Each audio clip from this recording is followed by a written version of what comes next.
अस्सलाम वालेकुम। कैसे हैं आप सब? उम्मीद है आप सब खैरियत से होंगे। आप लोग का वेलकम है मेरे चैनल सोल पाथ पर। सेपरेशन फेज़ में डीएम अपनी डीएफ के बारे में क्या सोचता है, क्या फ़ील करता है, आज मैं आपको इस वीडियो में ये बताने वाली हूँ।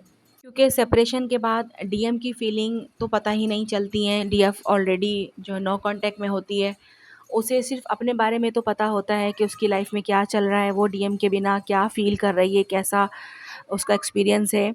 लेकिन डीएम के साथ क्या हो रहा है ये पता नहीं चलता। तो आज आपको मेरी वीडियो के ज़रिए पता चलेगा। ट्विन फ्लेम जर्नी का सेपरेशन फेज़ सबसे ज़्यादा पेनफुल और कंफ्यूजिंग होता है, लेकिन ये स्पिरिचुअल अवेकनिंग का ज़रूरी हिस्सा भी होता है।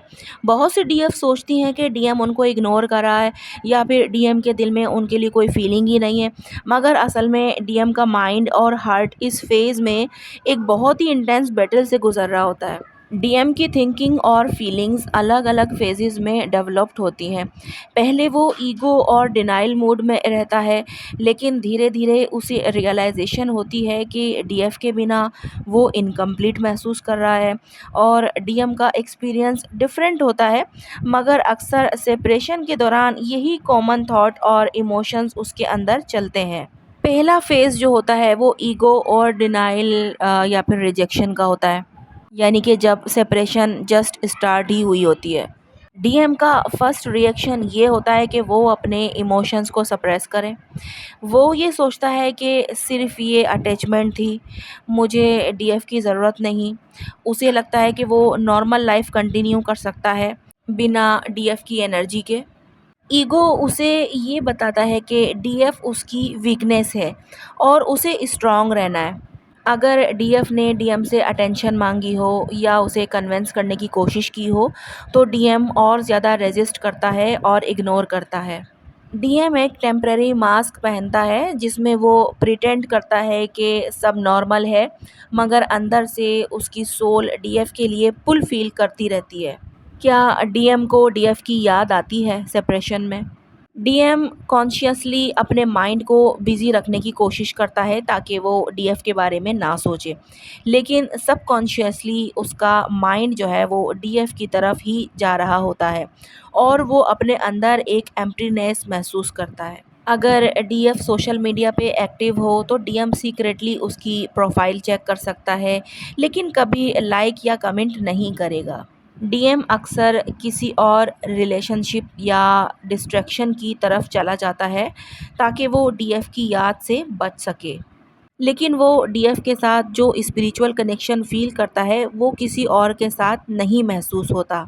अगर वो किसी कार्मिक पार्टनर के साथ हो तो धीरे धीरे उसे फील होने लगता है कि वो सिर्फ एक इल्यूजन था और असली लव सिर्फ डीएफ के साथ था।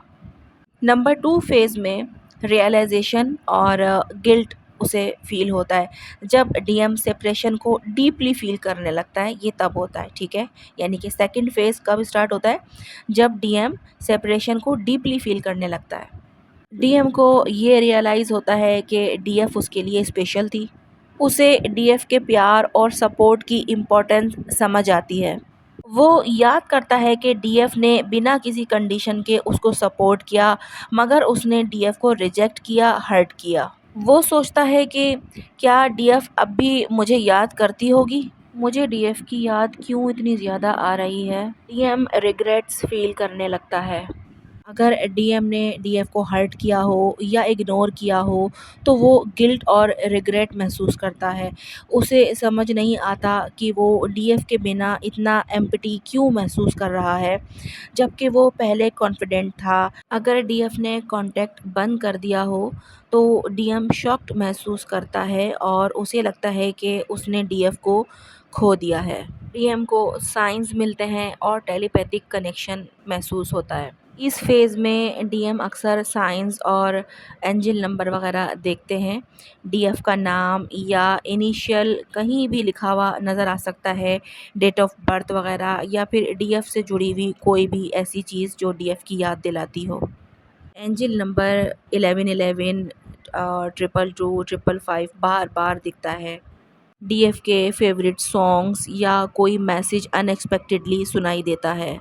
उसे ड्रीम्स आती हैं जिसमें डीएफ उसे याद दिला रही होती है कि वो उसका ट्विन फ्लेम है। जब डीएफ अपनी एनर्जी कंप्लीटली विथड्रॉ कर लेती है तो डीएम को रियलाइज़ होता है कि उसकी लाइफ का एक बहुत इम्पॉर्टेंट हिस्सा मिसिंग है।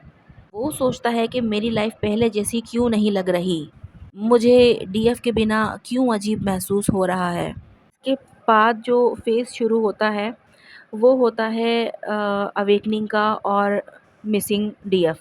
ठीक है, यानी कि जब डीएम ट्रू रियलाइजेशन पे पहुंचता है, डीएम बहुत स्ट्रांगली डीएफ को मिस करता है।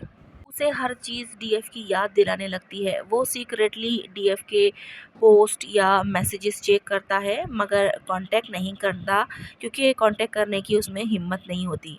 हर्ट चक्रा एक्टिवेशन होती है जिसमें वो अनएक्सपेक्टेड इमोशनल पेन फील करता है। डीएम सोचता है कि वो डीएफ को कांटेक्ट करे या फिर ना करे। वो कंफ्यूज रहता है। वो सोचता है कि अगर मैं डीएफ से वापस कांटेक्ट करूं तो क्या वो मुझे एक्सेप्ट करेगी, क्या डीएफ अब भी मुझे चाहती है, या वो मूव ऑन कर चुकी है। बहुत डीएम ईगो या गिल्ट की वजह से कांटेक्ट नहीं करते मगर वो सीक्रेटली डीएफ की एनर्जी एब्जॉर्ब करते रहते हैं। फिर सवाल ये आता है कि डीएम एक्शन कब लेता है। जब डीएफ कम्प्लीटली डिटैच्ड होती है और अपनी लाइफ पे फोकस करती है तो डीएम और ज़्यादा पुल महसूस करता है। अगर डीएफ किसी और रिलेशनशिप या सक्सेस में मूव ऑन करती है तो डीएम पैनिक मूड में आ सकता है और कांटेक्ट करने की कोशिश कर सकता है। लेकिन कुछ डीएम बहुत स्टबर्न होते हैं और तब तक वेट करते हैं जब तक डीएफ कम्प्लीटली डिटैच ना हो जाए। यानी कि बिल्कुल वो जब ये आस खो बैठते हैं कि इतना टाइम गुजरने के बाद अब भी डीएफ की तरफ से उनको कोई कांटेक्ट नहीं रिसीव हो रहा, जब वो ये देख लेते हैं कि बहुत ही हद पार हो गई है, फिर जाकर वो सोचते हैं। डीएम जब तक एक्शन नहीं लेता, जब तक डीएफ अपनी एनर्जी फ्री नहीं कर देती, जब तक डीएफ डीएम का वेट करती रहेगी या उसको मैनिफेस्ट करने की कोशिश करती रहेगी, तब तक डीएम ईगो और रेजिस्टेंस में ही रहेगा। जैसे ही डीएफ अपनी एनर्जी विड्रॉ करती है, सेल्फ लव प्रैक्टिस करती है और अपनी वाइब्रेशन राइज करती है, तो वैसे ही डीएम स्ट्रॉन्ग पुल महसूस करता है। डीएम का माइंड लॉजिकली रेजिस्ट करेगा मगर उसकी सोल डीएफ के बिना इनकम्प्लीट महसूस करेगी।